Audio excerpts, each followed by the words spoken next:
Onegaishimasu. Welcome back to the Goju Ryu Karate Center. We're kind of struggling to keep up with production of videos on a weekly basis. Globally, I'm sure there's similar problems all over the world in terms of power, etc. South Africa currently is being plagued by something we call load shedding. So on a regular basis, we have no electricity. And when we do provide electricity to our dojo and our house, it is through the big generator that we have.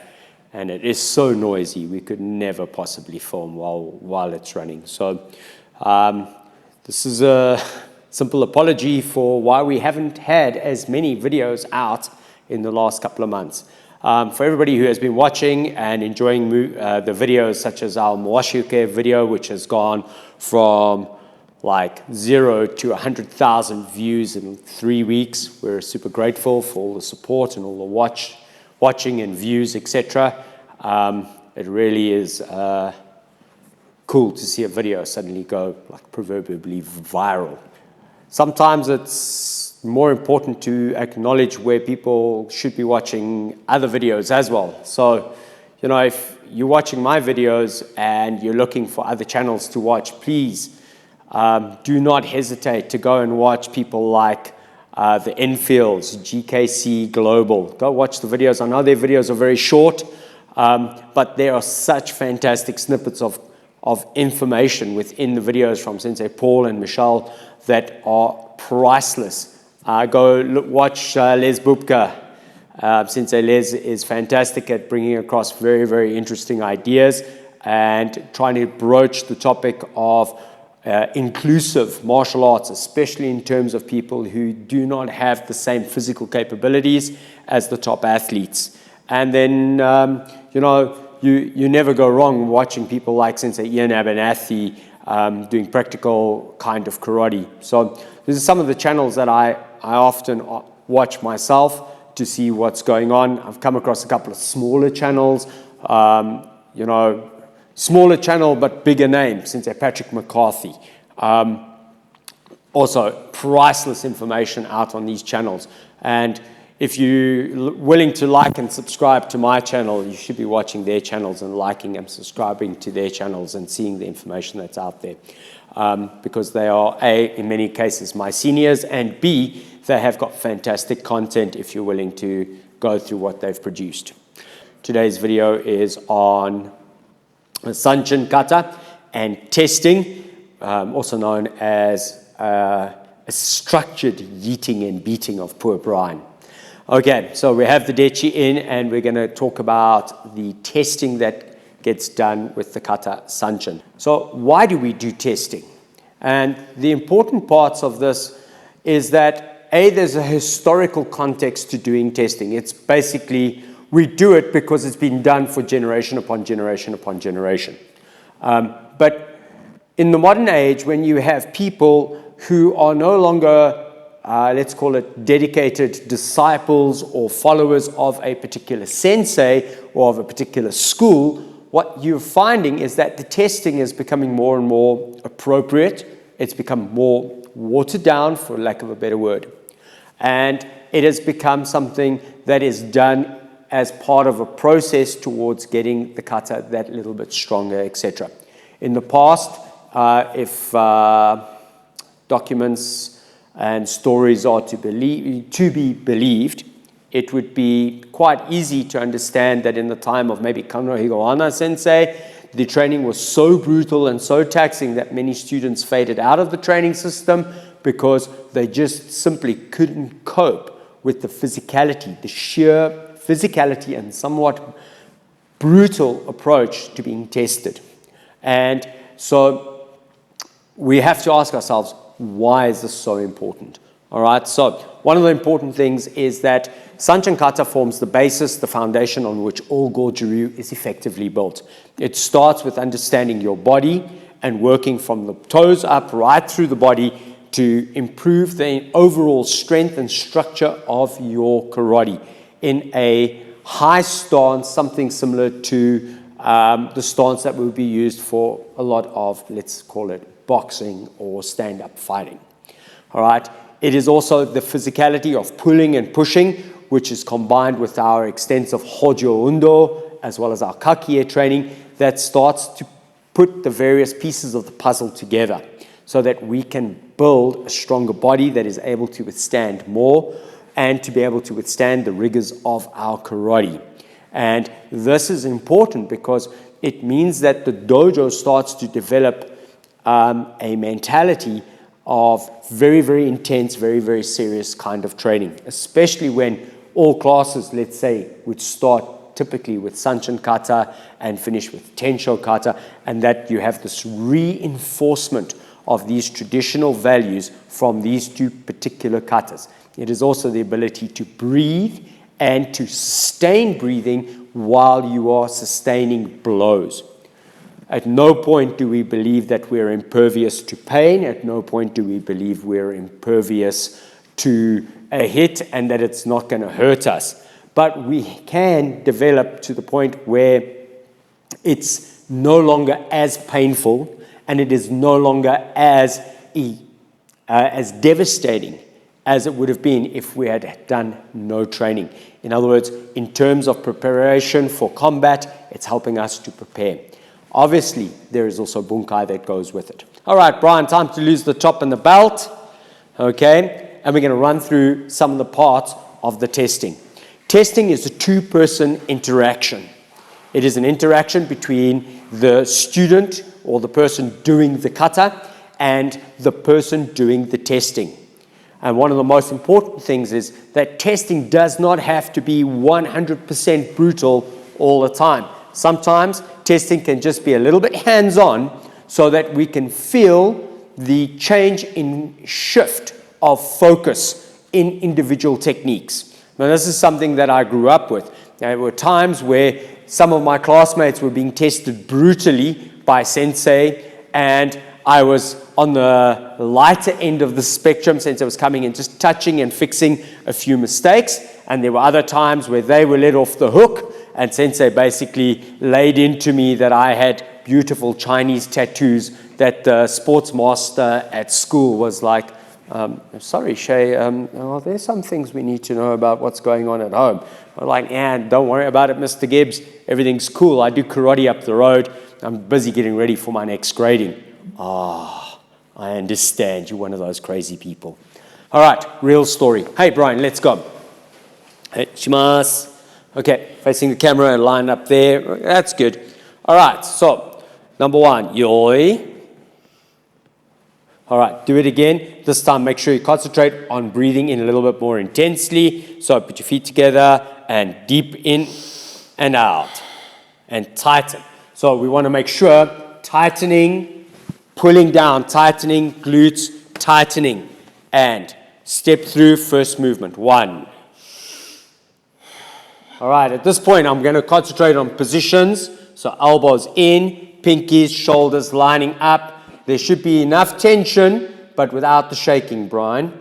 So if the tension is so intense that the arms are gyrating, this is no good. This is too much. You need to have a balance where it's tight, but not so tight that you're creating the gyration. Now, is it tight? If you press here, are the muscles tight? Are the muscles tight, tight? And when we get down to the ankles, are the heels out? Are the knees stable? Is the glute in? And is the muscle that runs down there, the rectus abdominis, nice and tight? All right. So typically from the front, I'm going to stand on the side. You would hold the hand and you would make his life difficult. So he retracts the hand and breathes in and then out. Focus on the front 2 knuckles and in and out. Okay. Hand on the chest or on the stomach. Remember, you've got to be appropriate according to gender and move forward. Again, check, check, check, check, check. And pull back. Breathe in. Keep that elbow in. Breathe out. Keep the elbow in. And out. It's a little bit harder to do when you're sideways for the sake of the camera. And again, hand or fist on the and move forward. Breathe in, out, keeping that tension the whole time, as well as behind the neck. Something that I felt several times when being checked by maybe some of my Okinawan senseis, a fist on the back of the neck, sometimes the ippon ken or keiko ken pressed into the back of the neck, just to make sure that the neck and muscles into the neck are tight. So not just the front, but also the back of the neck. But I'm not pushing unnecessarily. I'm just applying a little bit of pressure. And breathe in and out. And now we can change it a little bit. So I can now maybe hold the elbow and breathe in, breathe out, and in and out. And breathe in and hold. Now we can check, is there ability to sustain blows? Out. Front to knuckles, and hold, and in and out. Is it good control of those elbows? Checking the whole time. And in, watch that elbow, out, in and out. Hey, and in, and out. And now, in, out. I think we're on number 5. Let's go. In and out. Okay, so typically what you want to be checking here, angle. From the ears down the neck, it's a constant run to the middle finger. We don't want to see the arm angling up. We want it to be continuously down. It is circular, but it's at an angle, so it becomes a little bit of an ellipse. Those of you who don't know what an ellipse is, it's a circle on a plane that no longer looks circular, looks more oval. All right? We want to make sure tight, and in Brian's case, he's winging with this one shoulder, so we have to work on tightening one of the muscles that is not balanced. Okay, and let's stop. Make first, breathe in, and again, feel a little bit more of this, and check, and out, rub against the body, and rotate, and down, and breathe in, check, and out. And again, we want to make sure that we're just getting the correct angle, the correct shape, and breathe in, and out. All right, so you can pressurize this by putting hands on and mess with his stabilizers by pushing and pulling. You can see what I'm doing now. Even though I'm on an angle, I can still interfere with those stabilizers. It's an important part of the process. In testing that, what we start doing is we start teaching those stabilizers that they actually need to be able to fire a little bit quicker. And that is important for us to develop a stronger stance. All right, as we move backwards, let's go. Mawashuke. 1, in. Watch out for raising the shoulders. So the shoulders must be down the whole time. And out. And we want those hands turning out a little bit more. Checking, keeping nice and straight and tight. And 2. And again, you can see how Brian tends to lift his shoulders. And out. 3. And finish the kata. 1, 2, in, out, squeeze, squeeze, squeeze, squeeze. My way of ending the kata might not fit exactly with everybody else's ending protocol. Some people just breathe in, out, squeeze, squeeze, squeeze. Okay? And the in, out would be coupled to the yoi. Hi, and in the way we've just checked the kata, I haven't really gone to town and issued a massive beating on the student, but we're offering technical advice on how to improve the overall performance of the kata, as well as that sensory feedback loop. The moment you touch, there is that resistance, which is now helping the student to develop a stronger and better kata. So, The use of a small bow or jo is kind of important because this is our next facet of testing sometimes. And in this way, we're kind of creating a structured approach to what kind of outcome are we looking for. And the outcome we're looking for is the best possible kata being performed by the student. So this is not to beat Brian, but is actually to help him find certain alignments that we often see falling by the wayside. Hey, Brian, come. So, shimasu. One of the things we're now going to do is maybe, Brian, let's face the mirror. And so, yoi, and one, step, and tighten. So one of the things we like to check is how straight is this broomstick if we place it on the back. As much as possible, we would like to close this gap here in the lower back. So Brian needs to tuck his glutes a bit more and flatten, and he still needs to keep that pressure on that front foot, that maybe 50-50 or 60-40, if you trained with Sensei Chinen, kind of mentality. He needs to pull his chin down to get his head and his neck a little bit straighter here at the back. So we're concentrating on keeping this as a good line. The next place we can check is by the toes. Is the knee over the toes? With this leg, is it turned out adequately? Finally, what's the gap between the toes? So in this case, Brian is far too far forward. He needs to be back a little and possibly a little bit wider. So that's a bit better. And now we're starting to align correctly. A little bit more in the center. So if we put it on the center and we drop the bow, it should hang in the center. It shouldn't favor one or other leg. Please face camera, Brian. So sometimes what you find is that people tend to favor one of their legs. So they either sit on their front leg, something like this. So if you go on the center line, now all of a sudden it's against the leg. Or they favor that back leg. I don't know if you can do it, Brian. And so that center line tends to be off center. We want to have from head through glute, center.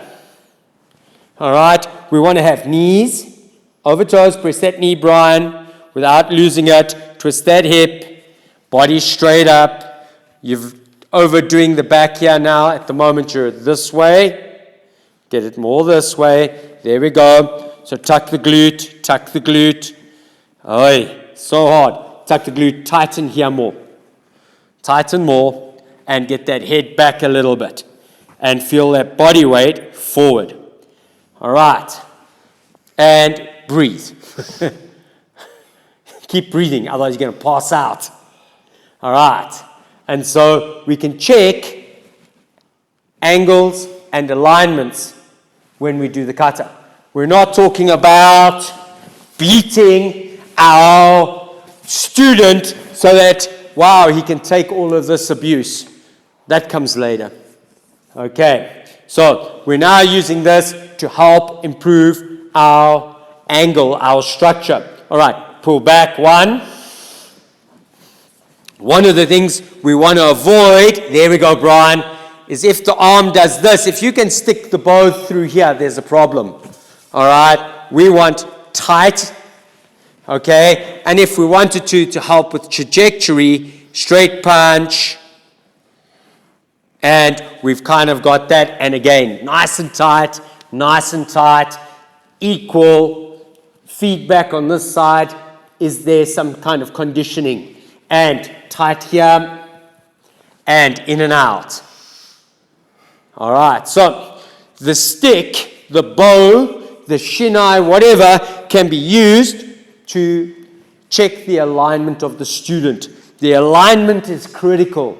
Our job is to facilitate an improvement of their kata, not satisfying my ego to beat my student. All right, hey, relax. At this point, we're working on just correct alignment and correct posture and position.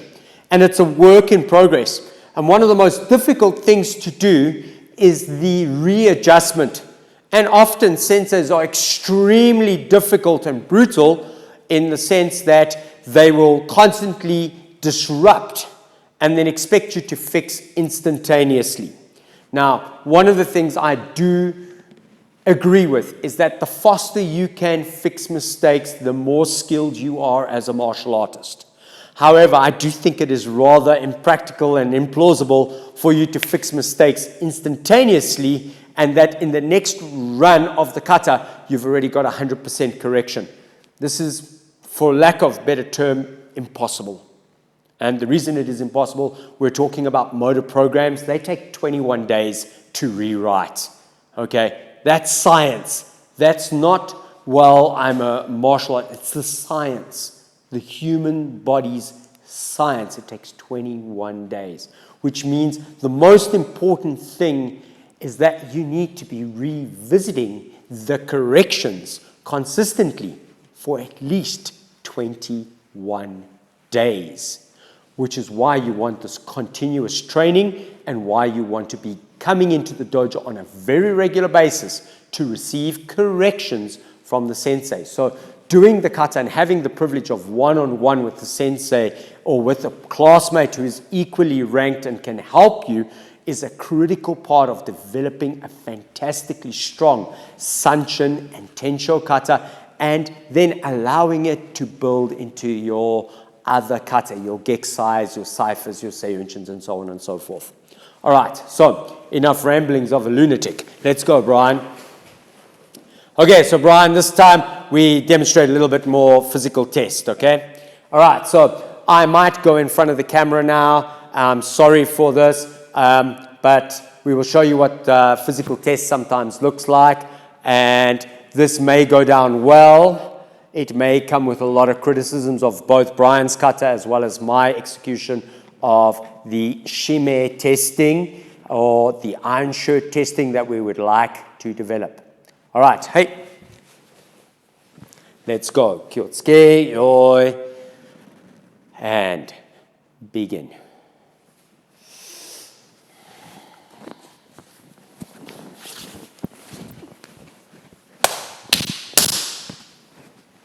Hey.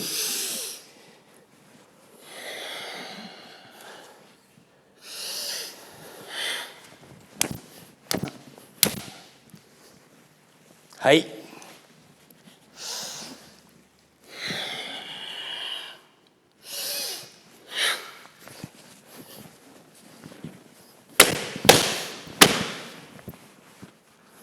Hey.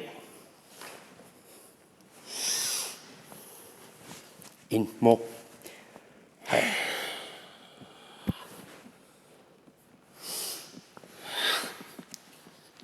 Tighten, tighten, hold.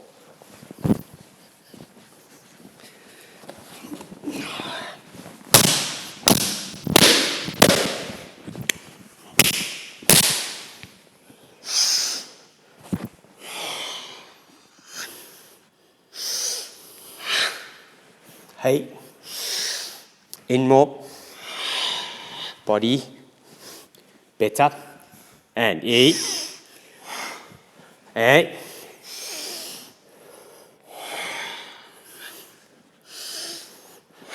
Hips square. Center. Keep it center. And pull the side. Out. And block. One more. Out. Keep it tight. Hey, move on.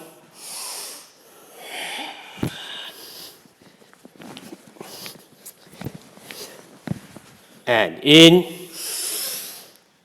Out. In. Out. And moving back. In. Out. Grounded. Stay grounded. And move back. In. Out. And in. Out. In. Out. out. Hey. All right, so not a massive amount of beating. A few choice places in the kata where I'd like to test that. Now that can be changed according to your needs. So should the student have functionally a very strong Sanchin Kata and you are now willing to forego some of the testing, you can focus more on the body's ability to withstand the testing. So why is this so critical in Sanchin Kata? Well, let's take the name Sanchin. 3 battles or 3 fights, and let's apply it to what a lot of people would believe to be the interpretation of those 3 fights. It is a fight between both the physical, the mental, the emotional or spiritual. And it's important that a person can have that single-mindedness of getting through the kata and to absorb and to endure the uncomfortable experience of being hit, of being tested, that can be ongoing and relentless. So if you had to do the exact same testing, maybe the way I've just done it, 4 or 5 kata in a row, you would then be getting to the point where the person physically is going to be, the body is going to be getting this feedback because those nerves in the skin and the body are starting to fire back and send messages back to say, it's burning, it's hot, it's uncomfortable, it's not nice, I'm sustaining blows, I'd like to give up. And it's that moment where you get that, I'd like to give up, I'd like to give in, and you fight back against it, that we're looking for. Because it means then that we're moving forward rather than giving up and going backwards. So this is a small idea or overview of the testing in the Sanchin Kata. Hi Brian, come take a bow, put your gi jacket on quickly. And the idea today wasn't to give Brian a very brutal beating per se, but rather to show the process. If you're a beginner, please don't do this. All right. Brian is a live-in student within my home and within my dojo, and he gets to experience this kind of lifestyle every day. And at the end of this year, he will be finished with his apprenticeship as such, as far as we can go with living in, and then he's going to be replaced maybe by somebody else. And he'll probably facilitate and help us with videos going forward. But we're moving this idea along that it is not just for, I'm a green belt, you're a yellow belt, let's try this thing that we saw on YouTube with this crazy nutcase of a karate instructor in South Africa. And we've watched all these other videos, maybe Higo Sensei and some of the more seniors doing testing. And now we're trying to beat our friend and our partner. The risk of injury is very high. And it's very important to understand that we want to first and foremost, the first test that I did where I didn't really hit, but I was just palpating the muscles, pressing on them, making sure that there's tension. That testing should form the basis for any testing for a long time before you get to the point where you go, right, let's hit. And ultimately, if you watch some of the videos, there's some guys who are doing videos of Sanchin testing where you're watching people having timber broken on them, etc. You can work towards that. Is that the ultimate goal of Sanchin? No, I think it's a brilliant, beautiful example of the strength of character of the person doing the kata and that they can endure so much.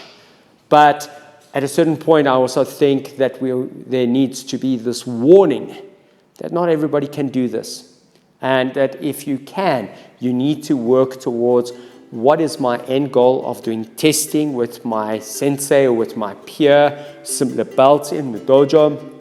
It is to improve my overall kata, to improve my ability to do my kata, and to improve my foundation. Sanchin is Goju Ryu's foundation. We need to build it, and when it is a solid foundation, all the other kata will have a natural strength within them that will allow us to do a better kata further down the tracks, maybe a cipher, a seiyunjin, etc., etc. And that in turn will then translate to our kakie, our bunkai, our randori, and ultimately our kumite. Hey, that is it from the Goju Ryu Karate Center for today. Brian, come, let's take a bow. Hey, you got the belt a lot better. Hey, arigato gozaimasu. Thank you very much. I know a couple of people have been critical of the way I bow. I still default to this because this is the way I was raised. I know that it is customary for men to bow this way and for ladies to bow this way. I was raised to bow this way in the dojo. So I carry on. It is a tribute to my sensei. That's it. Have an awesome one. Arigato. Sayonara.